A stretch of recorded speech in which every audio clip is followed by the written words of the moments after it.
there is a stigma around chiropractors. Yeah, Let's just air it out right of now. course. Aunt Jenny got paralyzed because she got the Y strap at a chiropractor office. Like, those are like the pop, pray, and hope they pay practices. good evening and welcome to the pod staff. Today we have Albir Rifati. Yes, He is a chiropractic intern. I'm not going to steal your thunder, but this guy has done a lot of cool things and has some really awesome endeavors that he's about to do with starting a business, etc. But without further ado, I'll let you kind of just give a brief rundown on what you've got going, anything about you, and we'll get it going. I'm a chiropractic intern. I'm about a month out from graduating chiropractic school, and this has been a process that's been ongoing for about 5.5, 6 years now.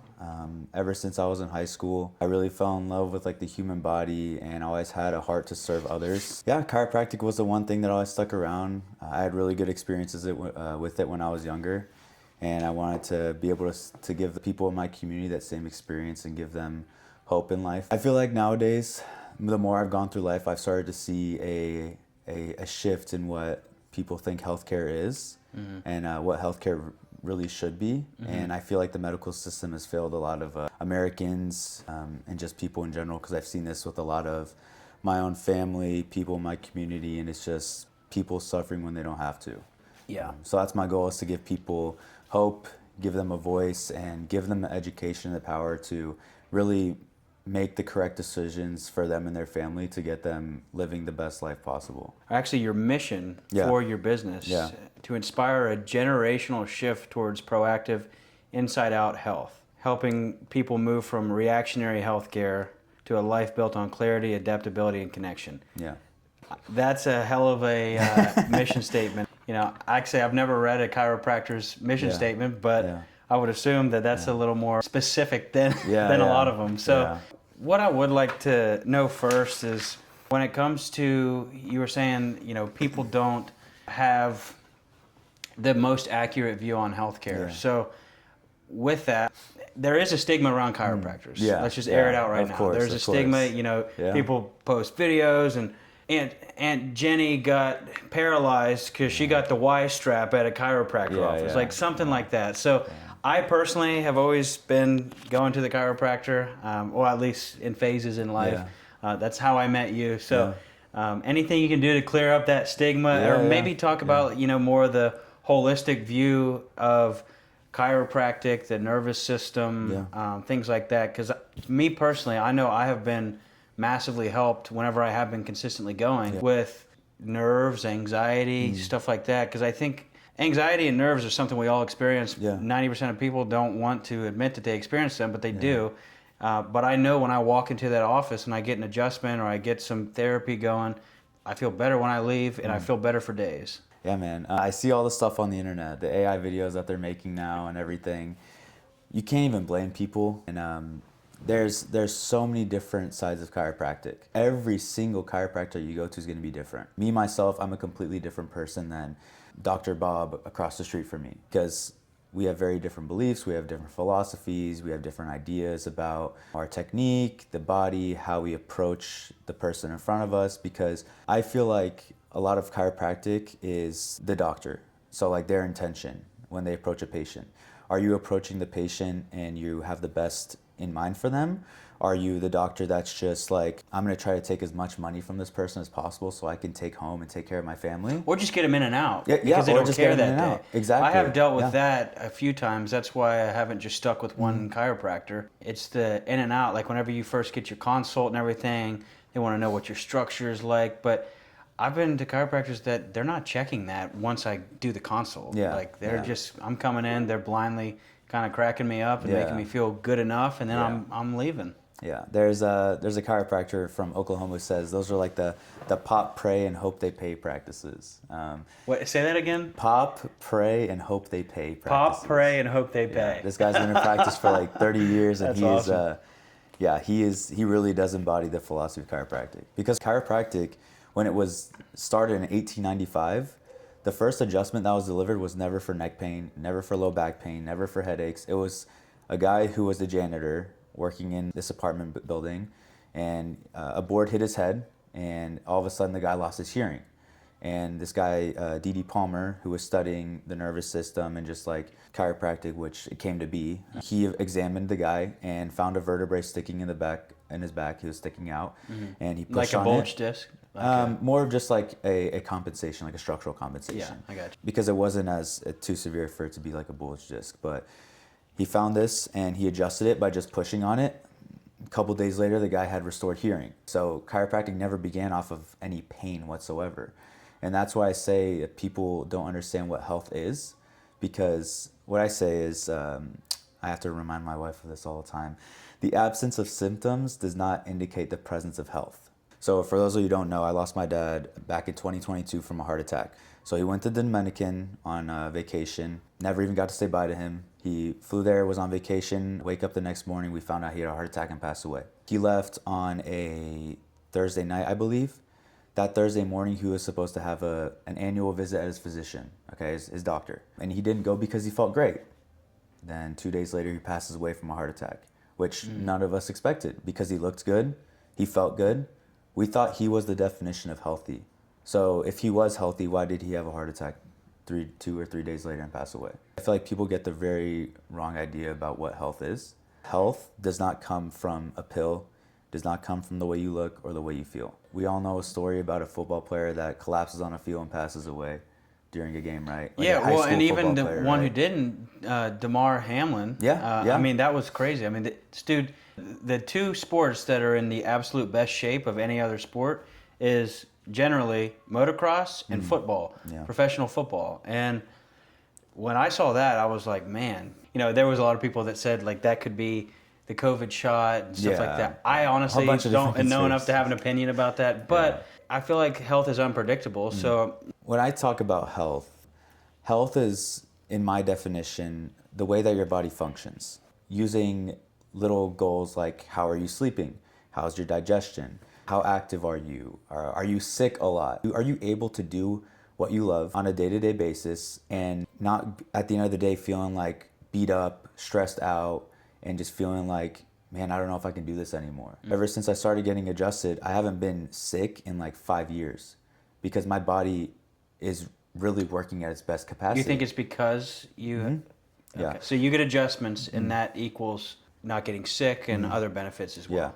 Yeah, and it sounds a little bit crazy. And I think this is something that's really, really easy to believe if you do believe in something higher than yourself. So if you believe in God, our bodies were created for them to work and function by themselves, right? We don't have to tell ourselves for our heart to beat, our lungs to breathe, our stomach to digest food. I don't have to sit here and tell my arms to move. It happens without me having to tell myself to do so. Our bodies were created with Unless you're having a panic attack. Unless you're having a panic attack, yeah. That's when that whole system just gets thrown off. I think that's another thing that I know, everyone I know very personally has at some point opened up to me that they've had a panic attack. Yeah. I think a lot of people don't know what to call it. Yeah. What I was getting at was that system that controls all these things is the nervous system. Yeah. Okay, so it's your brain, the spinal cord, and all the nerves, because your brain uses the spinal cord and the spinal nerves that exit the spine. Those nerves go to every single muscle, cell, tissue, and organ inside of our body, and that's what our brain uses to send those signals as like highways and pathways for communication.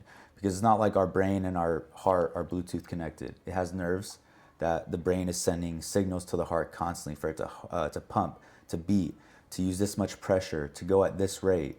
And so if that system, the nervous system, is thrown off where we feel overwhelmed, anxious, or stressed out, we have an anxiety attack, our body loses control of itself because our body is feeling like it's being chased by a tiger. Yeah, and one thing, I've had a couple of different life changes happen, but not enough for me to think that maybe I should feel like being chased by a tiger. But I go into your chiropractic office and get, what is the test called, the tool that they use? The ones that they use, it's called myovision. Okay. That was the technology. But basically reads nervous systems, right? Yeah. And there was 5 levels of, colors of a score, and mine was at the highest dark red it could be. And you said chased by a tiger, and I was like, you know what? Never been chased by a tiger, but I sure have been feeling like sometimes you feel like it. Like, something isn't calm about me today. Well, that's the thing, is your body doesn't know a difference. Yeah. Whether you're actually being chased by a tiger physically or your mind created it. A mind created it. Yeah. Whether it could be you have a project at work that it's a Monday, it's due, you have to get this to your boss by Wednesday. your body doesn't know a difference. Your body responds to that stressor the same way. It could be a mom with her kids. Her kid is nonstop yelling and crying, fussing. Her body doesn't know any different. So it responds the same. And how it responds is by stress hormones, cortisol. Her heart starts racing. She starts rapidly breathing. She gets in this stress state, and her body responds. I'm stressed by hearing you say that. Yeah, exactly. But then that's how our bodies respond, because our bodies are meant to react that way to keep us alive. It's a stress response because it's meant to get us out of a stressful situation.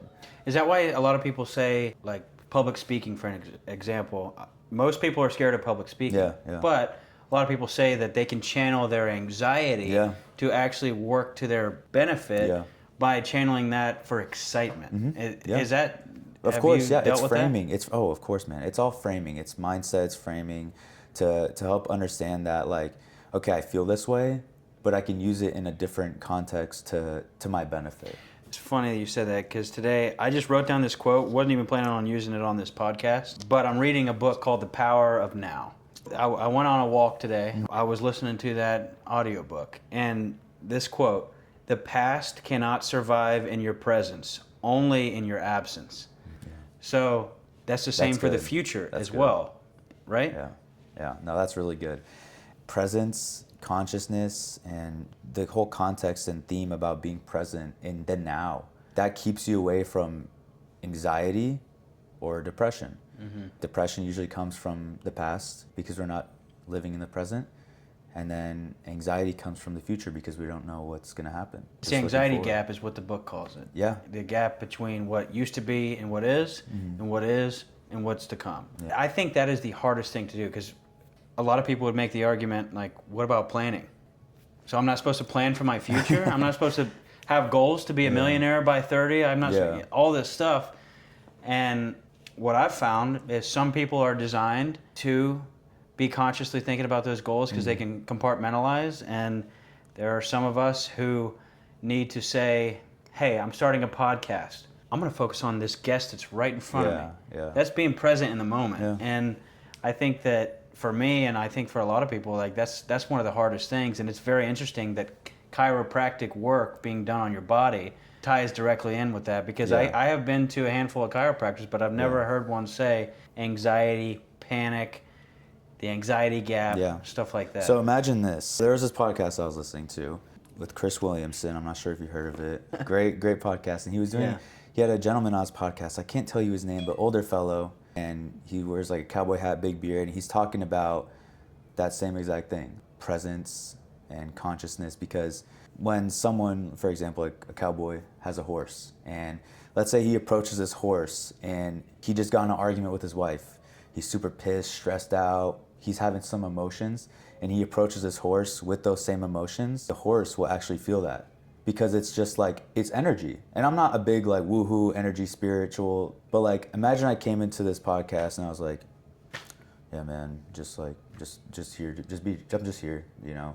Like, I just gave you that energy, and I wasn't excited about it. You would sense that. Because, you're like, no, I'm good. Yeah, exactly, right? And so it's the same thing. Like, if I'm a chiropractor and I'm here to get your body functioning better and get you healthy, but in the back of my mind, when I'm coming to give you treatment, I'm worried about the finances I have to deal with. I'm getting in an argument with my wife or my kids or whatever, like just all these other things that are going on in life, and I'm not present with the being in front of me, then the patient's gonna feel that. Their health isn't gonna respond as well. Their body's not gonna respond as well to the adjustment, because we say it's like the adjustment is an extension of ourselves into the patient. So if I'm giving you 100% of myself, everything I have, the best intentions for your body to get better, it's going to do that. Because I know in my mind that what I'm doing is working. So that ties in with manifestation too. Yeah.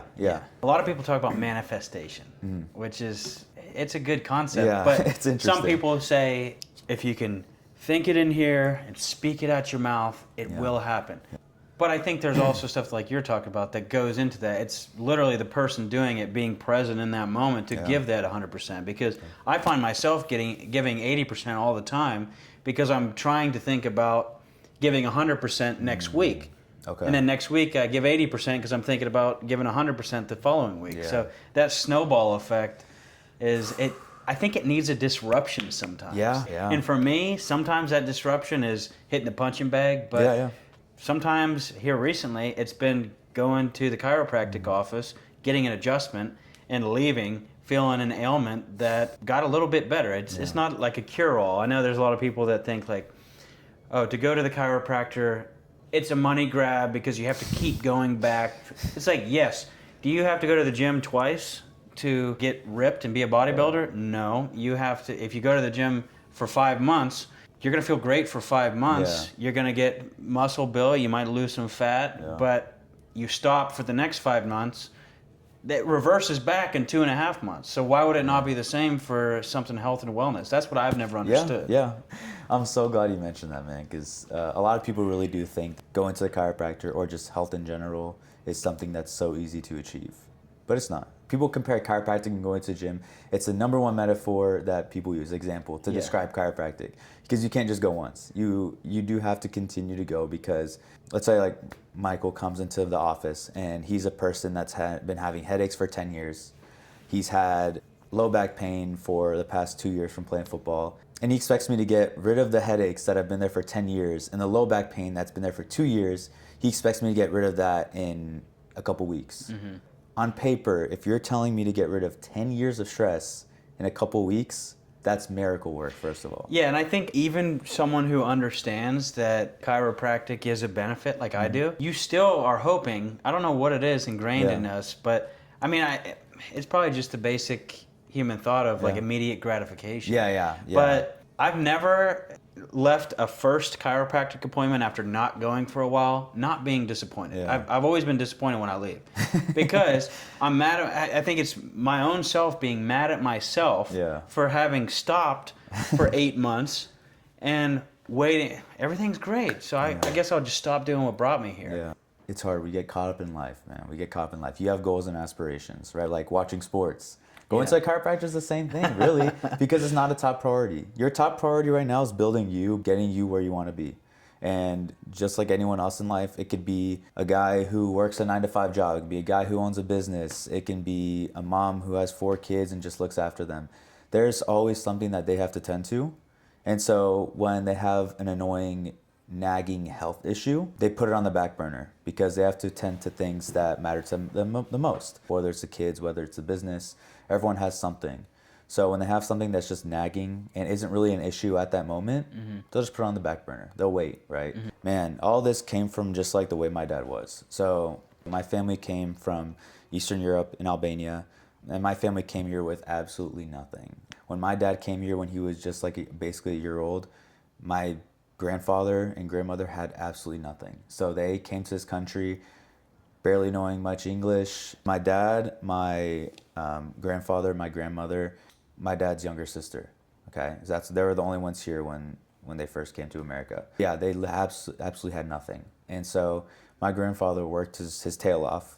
Man, he did absolutely anything. He did landscaping, he did roofing, just like, blue collar work. Just would do anything to provide. Like, he did a lot of physical manual labor. And then when he did make some money of himself, that's when they came down here to Texas and got into property investment. But my grandfather actually lost his life to a heart attack as well from heart disease. Man, my dad, that's what he saw growing up, his dad working his absolute tail off. But the way that my grandfather and my father they were very similar because in their mind, they were put on this earth to provide for their wife and their family. So they would get that any means necessary. So if that meant putting their health on the back burner to make enough money to take care of their kids and their wife, that's what they would do no matter what. Well, that's selflessness. And I think we don't have to live in that world as often, especially in the Dallas-Fort Worth area. If you have a decent job, then you're kind of thinking, unless you're a self-starter or super passionate about something, you're kind of thinking, I go to my job and it's enough to get me and my girlfriend or wife by or maybe a kid. But I think that kind of stuff is, especially around here, is not as prevalent anymore.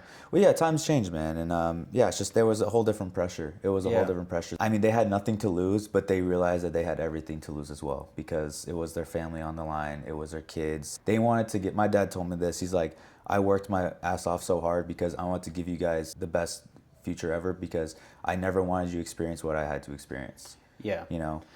I think that's interesting because I think I've heard a lot of people say that. I've grown up with friends that, they had a lot of money growing up, and, you can't blame the friend for having money growing up. His parents had money. But I think a lot of it comes from a place of, hey, I don't want my kid to have to endure the struggles I went through.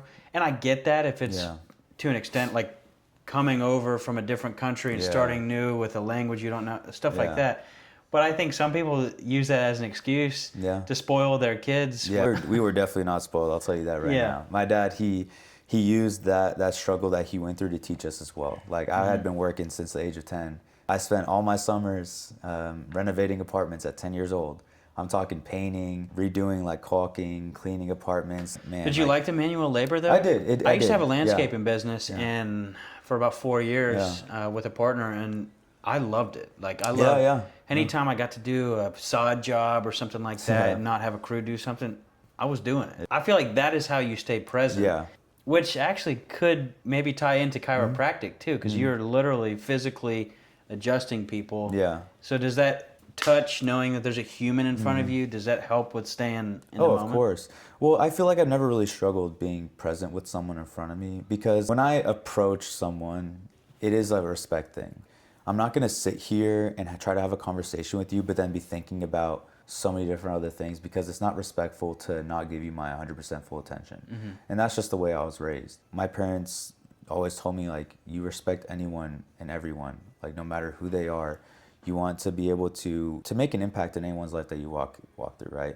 And so if we're talking about chiropractic and it's just a person I've never met before, like when I met you, I'm not going to sit there and just like let whatever's going on in my life dictate my mood for that day. Because I wouldn't have known whenever I met you. I was like, this dude is on a mission. I'm getting the vibe that he's unaffected outwardly by the things that he has to do or things that come his way. He's here right now talking to me, giving me advice on my well-being. And I think it takes someone who either has done it or is not good at doing it, like me, to be like present in that moment. Yeah. And that's one thing I just saw, man. Like my dad, he never let whatever was going on in his life. Like I saw my dad going through the loss of his own father when I was 11, 12 years old. That was the first time I ever saw my dad cry. I never ever saw my dad cry until he lost his father, and that's when I was like, I don't know. I thought my dad had no emotion, because he was just like hard worker. Then you kind of realize family is everything, and that's why he that's why he cried in that moment, probably. Yeah, and I still remember that so vividly when that moment happened, and it made me really realize like what is important in life.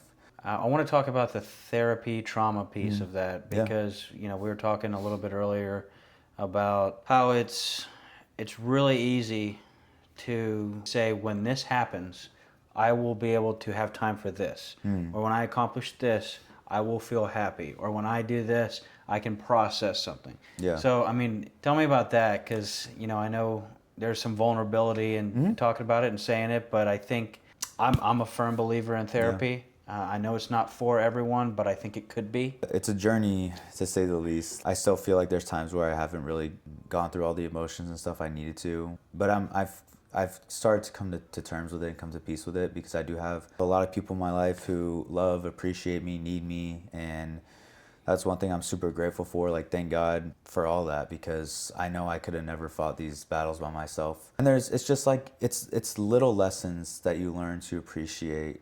Because one thing I learned a lot from losing my dad was presence, was intention, taking things for granted. Like, those are the big three things. Because guess what? When my dad left for that vacation, I got home late that night from school.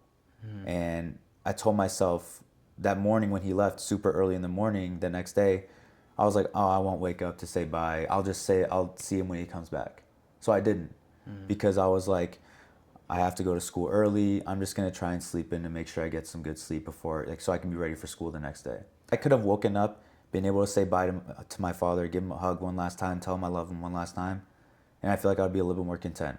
But I didn't, and that's okay. I know we were talking about maybe not saying goodbye to him, getting over that quickly, and just want to hear the rest of your experience from that. Yeah, I mean, after that came just a lot of like realizations about life, because I mean, I was 20 when I lost my dad, back in 2022. How old are you now? 23. And so, I lost my dad at 20 years old. But I never really would have thought that that would happen. Like, no one in my family saw this coming, but it taught me a lot just like over the years as I started to grow, because I realized that life is so short. Timing, life, and just like how things change, no matter how like hard we plan for things. One thing that really did get me kind of like situated and more comfortable with reality that I lost my dad was just like faith, because I have a belief that everything is written by God, because God is the best of planners, right? Wait, say that again? God is the best of planners. That's what we Everything say. is written by God because God is the best of planners. Yeah. So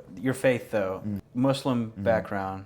The religion is Islam, but you call someone Muslim. I think it is very interesting to learn about other beliefs, belief yeah. systems, religions. I know we were kind of talking earlier. Yeah. One of my favorite quotes from RG3 is, I don't have a religion, I just have a relationship with Jesus Christ. Yeah. So I guess still tying it into what you were getting at with your dad and stuff, I want it to be, how did the Muslim faith or the principles or all that tie into everything? Yeah, so I started getting a little bit more religious because I grew up Muslim, but I mean, growing up in America, I was surrounded by, a lot of my friends were Christian, Catholic, whatsoever, and you become Americanized because it's just like the culture here in America. And so growing up and going to high school and stuff, I wasn't the most like religious. I wouldn't go to prayer every Friday or whatnot, and like. So what is the cadence for that? Is it, you said 5 times a day? 5 times a day is what we're like, God has,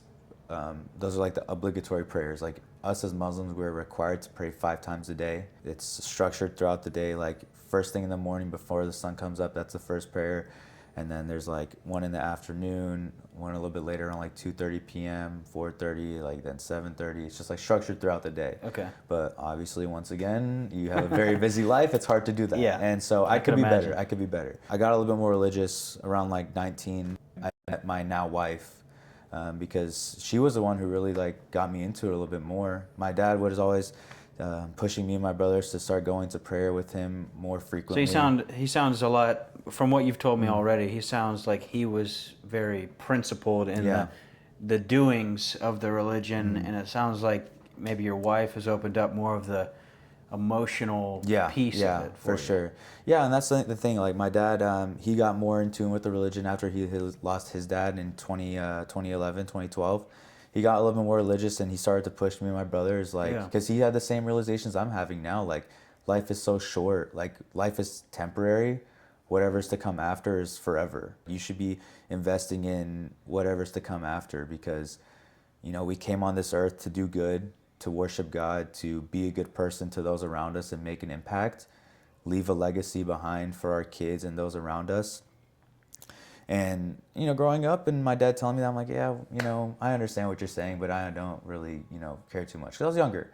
I was just like, oh, have fun, go to the gym, go to work, whatever. But when I met my now wife, she was the one who really opened that up for me, because her family's a little bit more religious. They go to prayer. It's just a little bit like, I started to see how their family functioned a little bit different. It was more structured, more disciplined, more just like, she never pressured me like, oh, if you're not going to pray or do this, then I'm not going to be. It was never about that. Well, I think that's the common misconception about religion. I think a lot of people, you judge a church for the people in the church, when the reality is everyone who's attending that church or running that church is a human just the same. So they're going to be struggling with a lot of the same things. And I think making it more of a emotional, real connection is definitely, you know, I don't know much about the Muslim faith, but I can assume that if you were passionate about the Muslim faith, that her doing that and you being around that was a huge asset to you. It was. It made me a better version of myself, made me more disciplined. It made me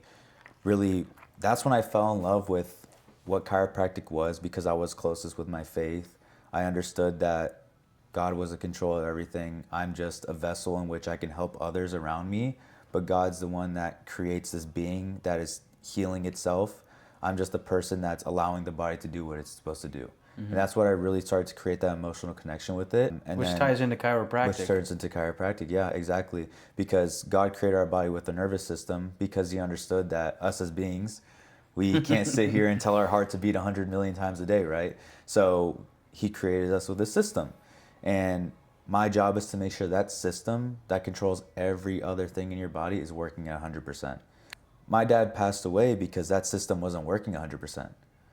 It wasn't because he had a pain or an ache or something going on. It was because that system that controls his heart beating wasn't working right. You said he was healthy before. Mm-hmm. Yeah, he was. I mean, this guy was healthy. Yeah. He ate good. He was a stressed guy. He was a very stressed guy. Yeah. Even after retired, he was like worrying about his mother's health, worrying about my mom's health, his wife, because my mom has been used and abused by the medical system. She got engaged to my dad when she was 15 and married into a family. That's crazy yeah. It was an arranged marriage. Yeah, no, so. I mean, I know it's a cultural difference, but holy shit, that's like nuts to be 15 and engaged. Like when I was 15, I was like, dude, I think I want to truck someone in football. Yeah, like, exactly. We were like, what, freshmen in high school? Yeah. She gave herself to my dad and his family, and so that creates a lifetime of stress because she never went to school. She literally like spent her life taking care of me, my brothers, and my dad's family, and so she. So the stress was created from that, from him having to provide all the financial part of but everyone goes through different types of stress, right? So for my mom, it was something else. Maybe it was, oh, I don't have much of a life outside of just taking care of a family. And my dad was like, I just have to do so much. I have to do this to provide for my family. So each of them had different stressors and it manifested in different ways. Temperature regulation, basal metabolic rate, which means like my body uses this much energy to stay awake and move around and be conscious throughout the day. So for a man who, like mine, is probably my basal metabolic rate for my body just to be up and move around. Can that tell you that? No, I was just looking at it. I don't know why. But a lot of people say like what you put in your body and when is very crucial. Like there's scientists and doctors and stuff that say the actual best time to drink alcohol for your body would be in the morning. Now, most people can't function I can't function if I drink alcohol in the morning. Yeah, that would be pretty tough. But you know, just stuff like that. Or like, hey, 2 hours before a workout, you eat some basic carbs. Yeah. You're going to use that as a good fuel for your workout. Yeah. And then after the workout, you want protein to replenish the muscles. Yeah. Is that accurate or is that just what I've been told? No, and that's accurate. But it's just the thyroid uses it a little bit different. So, for example, with my mom, she has what's called Hashimoto's thyroiditis. Okay. So it's an autoimmune form of a thyroid condition. So her body, because it's an autoimmune, has started to attack the thyroid gland because it sees the cells in the thyroid as an enemy. So it's seeing the cells of the thyroid gland almost like a virus. It's trying to get rid of it, trying to kill it. So her thyroid is underactive. So she has a lot of thyroid stimulating hormone because her brain recognizes that her body doesn't have enough thyroid hormone in the bloodstream. So our body's constantly producing thyroid stimulating hormone. Yeah, well, I'm not, super into that stuff. It's fun listening to it, but I guarantee you there is someone who has dealt with that or is interested in what that is entailing for your mom and probably for them too. Yeah, and what's gonna manifest as like my mom is like cold all the time, like she is freezing. Like temperature-wise, temperature-wise, and so you have someone with a very underactive thyroid who's very cold, and someone with a very overactive thyroid who is very hot. And the difference is someone who has overactive is typically really, really skinny because their body's using so much thyroid hormone that like they'll eat so much food, but they just won't gain any weight because their body's just so that's what that is. Because I have a buddy who is in his 20s and he's probably 6'2". He's very skinny. Yeah. I mean, not like ill looking skinny. He's just very skinny. And I have seen that same man eat 7 McDonald's cheeseburgers. The thyroid really sets the tone for your body, but the brain controls the thyroid once again because the thyroid isn't controlled by itself. The brain has to communicate with the thyroid because how is the thyroid going to know when to produce thyroid hormone? It's not unless the brain and the thyroid are communicating properly, and the thyroid has to communicate with the bloodstream to already know how much thyroid hormone's in the body. So you think about it, like God created our bodies with such an intelligent and fascinating system. In school, we had to go and dissect human bodies. So you dissected human bodies. Is that common for a chiropractic role? Yes, every chiropractic school does have a cadaver lab, but it's just like med school. Chiropractors have to go through med school and more, believe it or not. We go through all the schooling that a medical doctor does and then some, because it's chiropractic. It's a specified medicine. We have to take everything that a medical doctor does. We take pharmacology, toxicology. Like, dude, we have taken so many classes that I know so much about everything. So why does it take longer to become a doctor of medicine than a doctor of chiropractic? Because a lot of people won't just go be an MD. They'll go be a specified like cardiologist, or I'll be a nephrologist, like kidney doctor. Yeah, I have a buddy who's in med school right now, and I think he wants to work with pediatrics. Okay. So yeah, his schooling is going to be longer because for that specialty. they also have residency and stuff, so that takes a little bit longer. Chiropractic doesn't have residency. We have internships which are built into the program for us to graduate. But it's not like, oh, you have to do residency for this many years and see this many patients, do this many hours, and rotation, stuff like that. Ours is a little bit different, but it's very similar. We actually end up taking a lot more hours when it comes to like anatomy, physiology, microbiology, all those different courses. Man, you want to talk about trauma? I lost my dad a month before, and then I was dissecting human bodies. Like, did you tell anyone? Like, people around me that I was close with knew about it. Yeah, like the people you were doing that with, did they have any idea? Not really. Maybe like a couple of them. I told them like that first day when we did it, I was like, hey guys, like, just so you know, if I seem a little bit like shaky or something, I'm just a little bit anxious because I buried my dad like a month ago, and I still like have a little bit of like trauma from it. Yeah. And they were fine. Like, even one of the doctors who was helping us, they knew that, and they were like, okay, like, no, take your time. It's just a learning experience. Mm-hmm. But the thing is, the cadavers they have in there do not look like you and I as humans. They preserve their bodies a lot different. So like when I actually did it, I didn't really have much emotional like. What do they look like? I mean, they unfortunately, man, they look very like poorly kept. Because a lot of times the cadavers, the bodies that we had got, were people who couldn't necessarily pay for a funeral, or they were inmates at like jails or like juveniles, basically, I guess. They would donate their bodies to research, and then after that they would, I guess, cremate them. I feel like I've learned that so much out of my life, but one thing is though, dude, it was a really, really cool experience. Holistic view of health, because we were talking about, you got chiropractic, you got going to the general practitioner, you got all these things, and some of them are doctor related, some of them aren't, but also therapy, and I know that's something you haven't done personally before, but I'd just like to know your whole view on holistic health and wellness, because your chiropractic practice that you work at now is wellness at the end. So yeah, I tell people this: chiropractic is not the end all be all. Like, chiropractic is everything. It has everything to do with health, but it's not everything, because yes, we're optimizing the one system that controls everything in your body, but if you're not controlling like variables that you need to control, so things like your mind, body, and spirit, what good is getting adjusted and taking care of your nervous system when you're going out into the real world to screw it up again? Exactly, yeah. And so mind, body, and spirit, like, these are the three funnels that you have to take care of, and therapy ties directly into that. Are you eating the right things? Okay, so eating whole foods, not things that come out of a box or a package or whatever. Like, are you filling your body with things that are of benefit?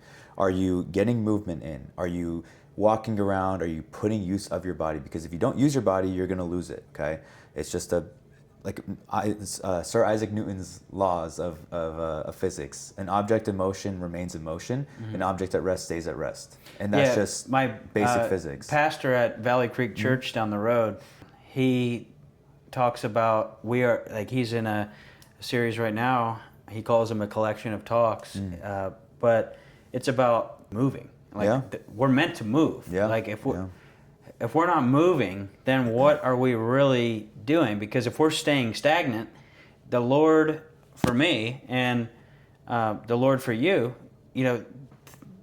neither of the gods that we're praying to, and that's another topic in and of itself. There's a saying that, like, we're praying, but there's a saying that I've heard is like, idle hands is the devil's workplace, right? Yeah. And that's so true. Yeah. If you're not making anything of yourself, not only does your faith like literally disintegrate over time. It does. Because I did it for 4 years. I just disintegrated. Yeah. Like, and I was praying every day. It wasn't about prayer. It was about doing something that wasn't for me. Exactly. And that's the thing is like also there's another extreme where like if you try to push so hard to something only by yourself, you're not going to get very far because you have to look up up and realize that you're not the only one doing this. Yeah. God is the one guiding you through all of this. You're asking for his help during all of this. Like you cannot move mountains by yourself. Moses did not split the Red Sea by himself. He is not a God. It was only by God's will that he did that. And that's the one thing is like we are not in control of anything. And that's why I say mind, body, and spirit is so important because you have to move yourself. You have to take care of yourself.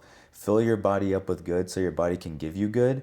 Take care of your heart. Like I'm talking about like faith, understanding that, you know, your emotional heart. Yes, your emotional heart. Like how are your thoughts towards yourself? If I'm talking so negative to myself, like, oh, you're so stupid, you're so dumb, why do you let this happen? Like over time, that's going to compound and you're going to really start to see yourself as a negative being. The apple tree uses sunlight and water in its roots to produce fruit.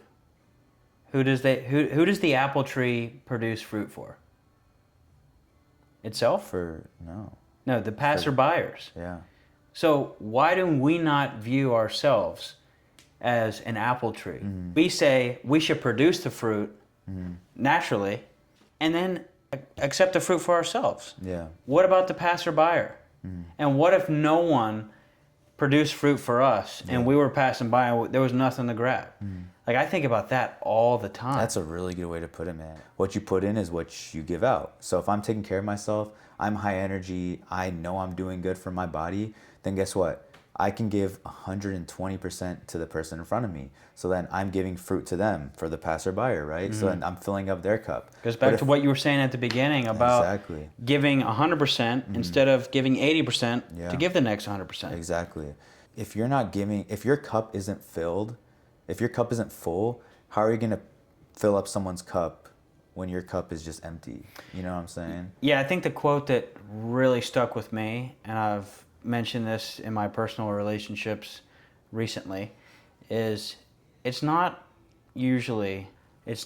I take care of you, you take care of me. It's I take care of me for you, you take care of you for me. Exactly. And naturally, you're both going to be taken care of. That perspective changed a lot of how I view relationships. Doesn't have to be romantic. It could be a friendship. It could be a family relationship. You really have to make sure you're taking care of your body. Are you disciplined? Are you pursuing something? Are you moving your body? Are you filling it with good so you can give good to others? And then are you taking care of the mindset? Because if I'm in a relationship with someone, I haven't been taking care of myself, and I expect it to get it from someone else to heal me, like I'm not going to get very far. No, you can't because you're have gonna someone be full heal of insecurities. you. Yeah. Exactly. You're going to be full of insecurities because then you're going to bring all that stuff to the relationship. Everyone has them, but like the insecurity topic, if you were to ask our president if he has insecurities, he would probably say no. Yeah. Does he? I would say the odds are not in his favor to not have a single insecurity. Yeah. You know? I think he's become very secure with himself. Yeah. Over time. Thank you for listening to this episode of the Pod Staff. Once again, I'm here with Albir Rifati. Thank you so much for being on. Thank you for having me. Before I let you go, though, I want you to give an advertisement about your practice that's coming about in 2026 and any just closing remarks about mental health, about health and wellness, anything you want to make. Yeah. Well, thank you so much for having me, Michael. Like this has been such a, like it feels like a safe space to really talk about, like just have a good conversation, get to know each other and talk about like what really matters. As far as myself, what I have coming on is I'll be opening a principled, neurologically focused chiropractic office in Highland Village, Texas in the next year or so. So be on the lookout for that. I'll be your first client. Yeah, I hope so. It will be called Refined Chiropractic. I have been adjusted by this guy. Yeah, and so the whole premise of this practice is we use state-of-the-art neurological technology that was developed by NASA to allow us to assess how your nervous system is actually functioning, to then get a better understanding of where your body's at and where we need to take it to get you not only feeling and functioning better, but actually healing better. So then the stressors and stuff that we talked about this whole past hour or so don't become as taxing on your body. So then when you have those due dates or big stressors, whether it's physical, chemical, or emotional stress, your body's not initially and immediately going into fight or flight mode. Your body's able to deal with that stress and still function at high performance, even though you're under some stress. That's my goal, is to just make sure that people have the best opportunity to live the best life they can, and that be drug-free, medication-free, surgery-free. Because like, yes, there is a time and place for those interventions, but it's far too sought out nowadays. I just want to give people the best life they can live, and That's give awesome. them hope. That's really what it is give them hope, because there is a world out there that is full of beauty, and people need to be able to explore that. You know, they shouldn't have these things holding them back. So that's awesome, man. Well, I really appreciate you coming on and refine chiropractic. yeah. That's where we're going in 2026. There we go. Thanks, Albir. Thank you, man. I appreciate you.